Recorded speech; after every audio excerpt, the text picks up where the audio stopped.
Be me, Megan, 34, head of HR. Tired of watching the same patterns play out every day. Men interrupting women in meetings, talking over us, using that commanding tone that makes everyone just automatically defer to them. It's systemic, and I'm going to fix it. Spend weeks drafting new communication guidelines. Call them professional communication standards. Specifically target what I define as aggressive male communication patterns. Things like speaking in declarative statements without hedging language, interrupting others or building directly off previous points without explicit permission, using definitive language like "we need to" or "this will" instead of "perhaps we could consider," taking up too much space in conversations, displaying confidence without sufficient deference to others' perspectives. Present it to the executive team. They look uncomfortable, but nobody wants to be the one to push back against HR diversity initiatives. CEO Rowan just nods along, probably calculating legal liability in his head. CFO David asks a few weak questions, but ultimately signs off.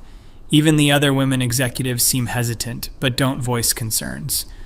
Roll out the policy company-wide with mandatory training sessions. Explain how these communication patterns create hostile work environments, how they perpetuate systems of dominance that marginalize other voices, require all staff to use collaborative language and inclusive discourse patterns, set up reporting system for violations, feel so proud watching everyone take notes. Finally, a workplace where everyone's voice will be heard equally, where people can't just steamroll conversations with that typical aggressive energy. First week goes smoothly. People seem to be adjusting, speaking more carefully, fewer interruptions in meetings. I catch a few violations and send gentle reminder emails. This is working perfectly. Then things start getting weird. Tuesday morning, big client presentation. Our lead developer, Jake, stands up to begin. If it's okay with everyone, and I hope I'm not overstepping, but I was wondering if perhaps I might be permitted to possibly share what could potentially be considered our proposed technical solution, assuming that's appropriate and nobody objects. Client looks confused. Presentation takes 3 times longer than planned because every statement needs qualification and permission seeking. Client asks direct questions, gets rambling non-answers full of hedge words. We lose the contract. Rowan pulls me aside. Megan, what happened in there? Jake's normally our strongest presenter. Explain that Jake is learning to communicate in a less aggressive, more inclusive way. Rowan looks skeptical but doesn't push it. Things escalate quickly. Dev team can barely function. Simple code reviews turn into hour-long sessions. I'm sorry, and please forgive me if this comes across as presumptuous, but I was wondering if you might consider the possibility that this function could potentially benefit from optimization, though I certainly defer to your expertise and don't mean to suggest I know better. Nobody can give direct feedback anymore. Bugs start slipping through because no one will clearly identify problems. Accounting department falls behind on invoicing.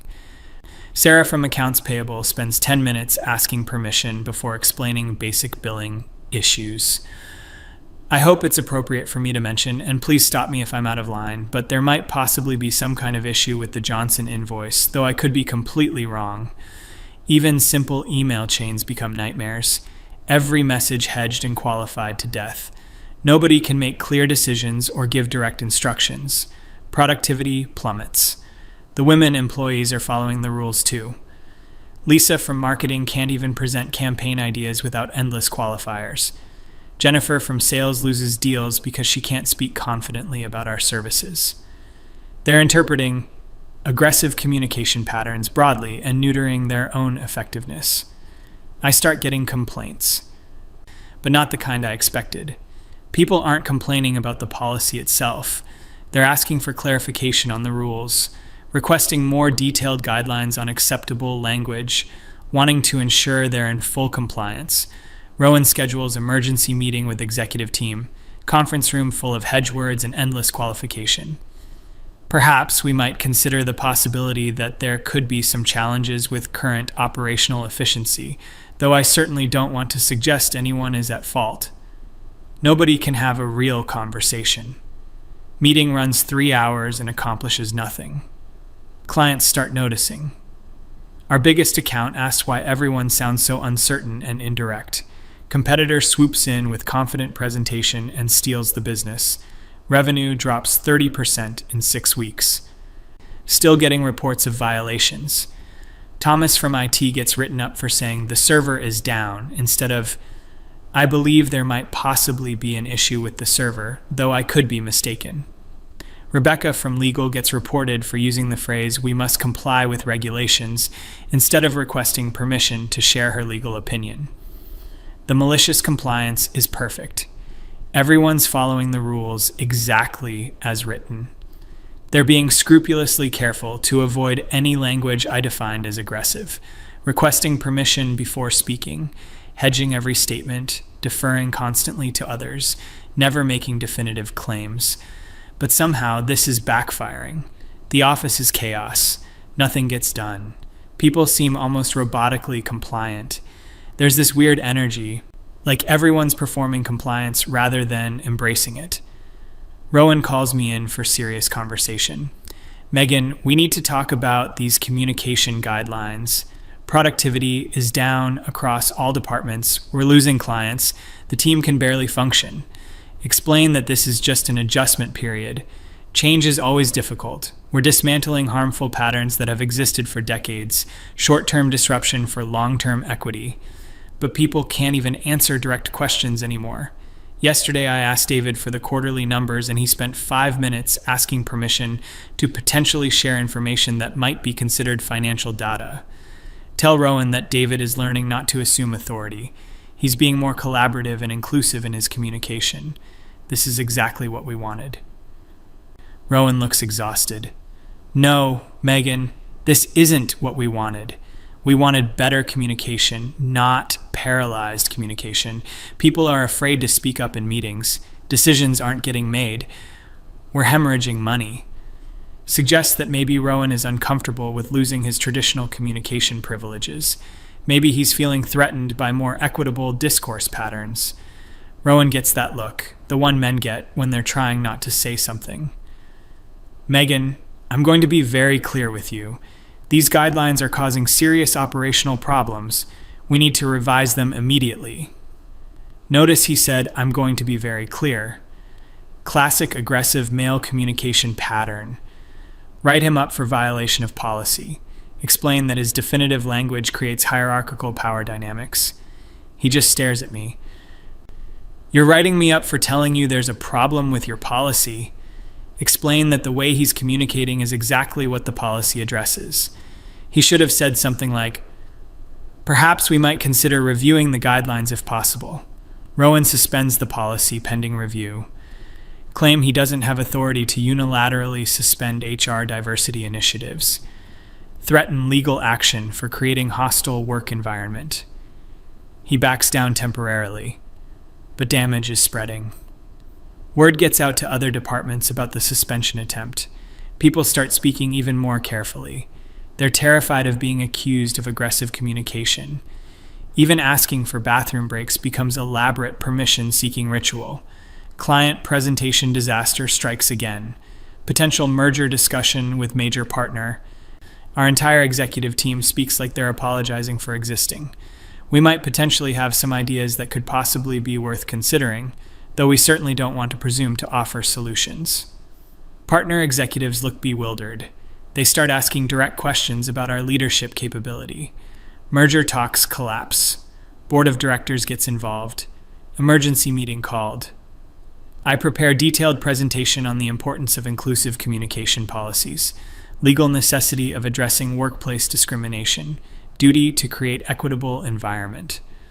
Board meeting is surreal. Executives can barely present quarterly reports. I'm sorry to potentially interrupt, but there might possibly be some financial information that could perhaps be relevant if sharing such data would be appropriate. Board members keep looking around like they're in alternate reality. Board chair Eleanor finally speaks up. What exactly is happening here? Why is everyone speaking like they're afraid of their own shadow?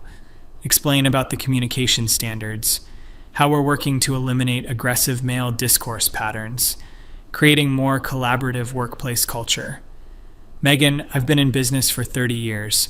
I've never seen anything like this. People can't communicate basic information. How is this helping anyone? Tell Eleanor that dismantling patriarchal communication structures requires fundamental changes, that her resistance to new paradigms might reflect internalized biases. Eleanor is not having it.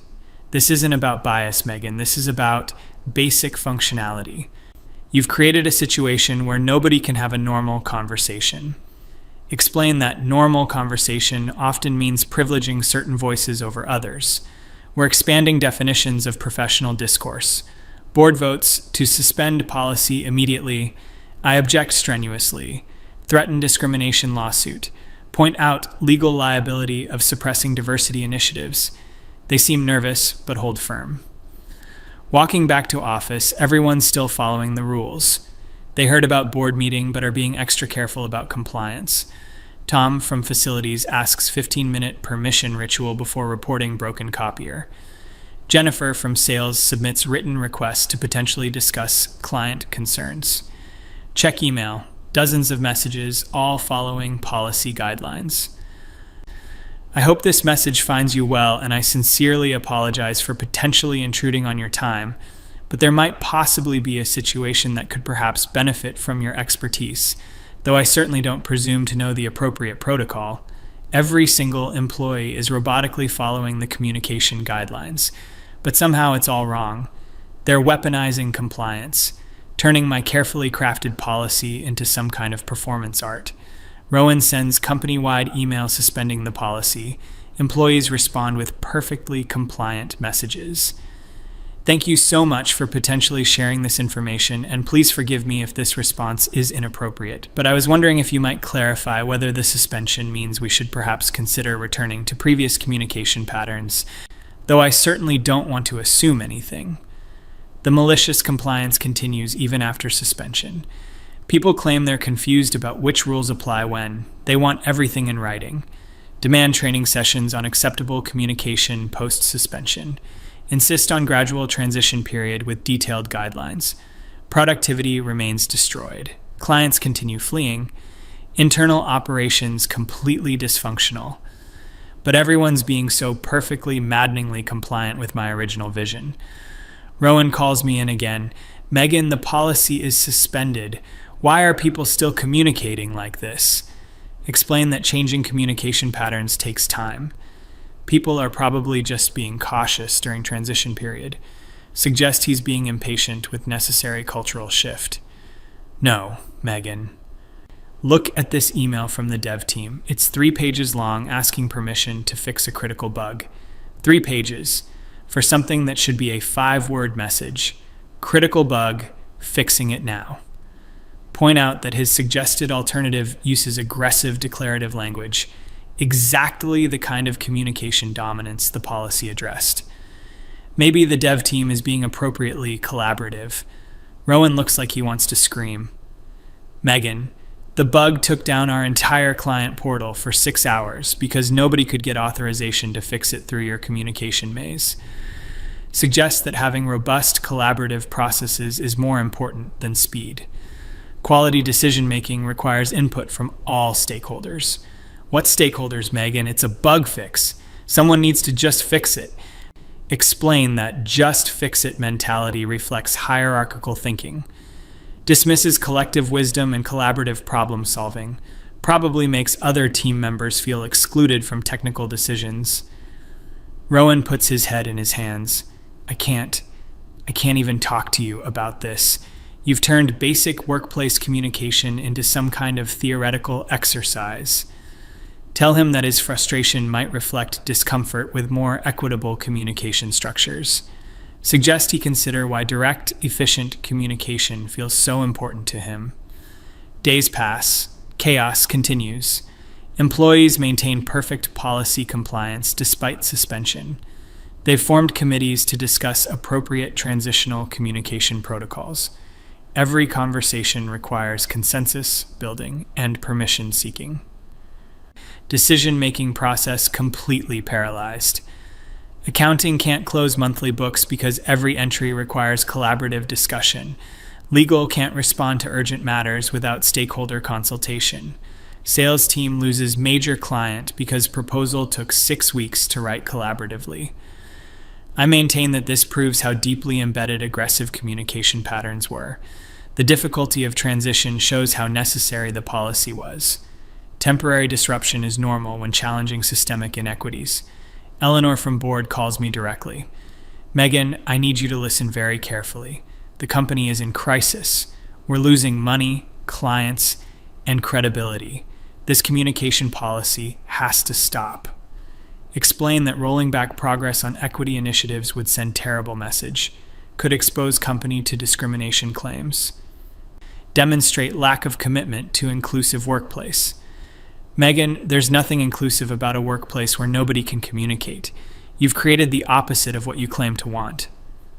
Tell Eleanor that her definition of communication might be too narrow. We're expanding possibilities for discourse beyond traditional power structures. Resistance to change often masquerades as practical concern. Eleanor goes silent for a long moment. Megan, I'm going to ask you directly. Do you think the current situation is working? Explain that defining working depends on your values and priorities. If you value speed and efficiency over inclusion and equity, then maybe it's not working. If you value dismantling harmful patterns and creating space for marginalized voices, then yes, it's working. Megan, there are no voices at all. Nobody can say anything. How is that helping marginalized people? Point out that absence of dominant voices creates opportunity for others to emerge. Silence from traditionally powerful speakers allows space for alternative perspectives. She's probably just uncomfortable with shifting power dynamics. Board meets again, votes to completely rescind policy and ban any similar initiatives. Threaten my position if I continue pushing communication restrictions. I document everything for potential legal action. Return to office. Employees still communicating in elaborate compliance patterns. They've now created formal protocols for post-policy communication. Require written requests to resume traditional discourse styles. Formed committees to evaluate appropriate transitional measures. The perfect malicious compliance continues. They're following the spirit of my policy even after it's banned. Constantly deferring, hedging, seeking permission, turning every interaction into collaborative performance art. Productivity remains completely destroyed. Rowan tries one more intervention, calls all hands meeting, stands up and says clearly, everyone needs to start communicating normally again. No more permission seeking, no more hedge words, just talk like regular human beings. Employees respond with elaborate requests for clarification. Could you perhaps define what might be considered normal communication? We want to ensure we're being appropriately collaborative. I watch this with mixture of vindication and frustration. They're proving my point about how deeply embedded these patterns are, but somehow they're also undermining everything I worked for. Their exaggerated compliance is making my policy look ridiculous. Weeks later, company starts hiring consultants to fix communication dysfunction. Consultants are baffled by what they find. Employees robotically following non-existent policy guidelines, requesting permission for basic job functions, hedging every statement to death. I get called into final meeting with Rowan and Eleanor. Megan, we need to understand what happened here. Why won't people just communicate normally? Explain that normal is subjective and culturally constructed. Maybe what they're seeing is people being more thoughtful about inclusive discourse. Resistance to change often creates temporary operational challenges. Megan, it's been 3 months. People are still asking permission to answer direct questions. This isn't thoughtfulness, it's paralysis. Suggest that their impatience with collaborative processes reveals attachment to hierarchical efficiency. Maybe they should examine why slow, consensus-based communication feels so threatening. Eleanor leans forward. Megan, I'm going to ask you one more time. Do you take any responsibility for what's happening in this office? Explain that change is always difficult. Dismantling systemic inequities requires sustained effort. Temporary disruption is normal when challenging established power structures. What about the employees who can't do their jobs? What about the clients we've lost? What about the money we're hemorrhaging? point out that those metrics reflect traditional values around productivity and profit. Maybe we should be measuring success differently, considering impact on workplace equity and inclusive culture. They look at each other. Rowan speaks quietly. Megan, you're fired. File wrongful termination claim. Document pattern of discrimination against diversity initiatives. Prepare case around retaliation for implementing equity policies. They've played right into my hands. Leave office while employees continue their elaborate compliance performance. Still requesting permission for basic communications. Still hedging every statement. Still creating committees for simple decisions. My policy lives on in their perfect, maddening adherence to its principles.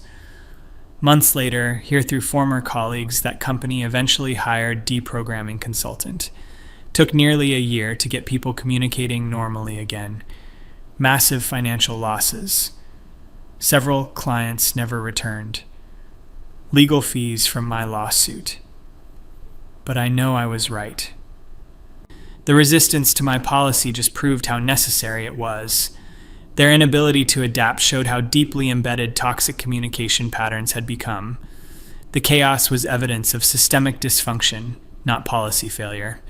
Now working at new company, already identifying problematic communication dynamics, planning more sophisticated approach to inclusive discourse policies. They won't catch me off guard this time. Some people just aren't ready for real change. But that doesn't mean we stop fighting for equity. Next time, I'll build better enforcement mechanisms, create clearer accountability structures, develop more comprehensive training programs. The work continues. Because dismantling patriarchal communication structures is too important to abandon, even when people maliciously comply their way into proving your point. Even when they can't handle the necessary disruption of meaningful change, especially when they blame you for their own resistance to growth. They showed exactly who they really were, and I showed exactly who I really am.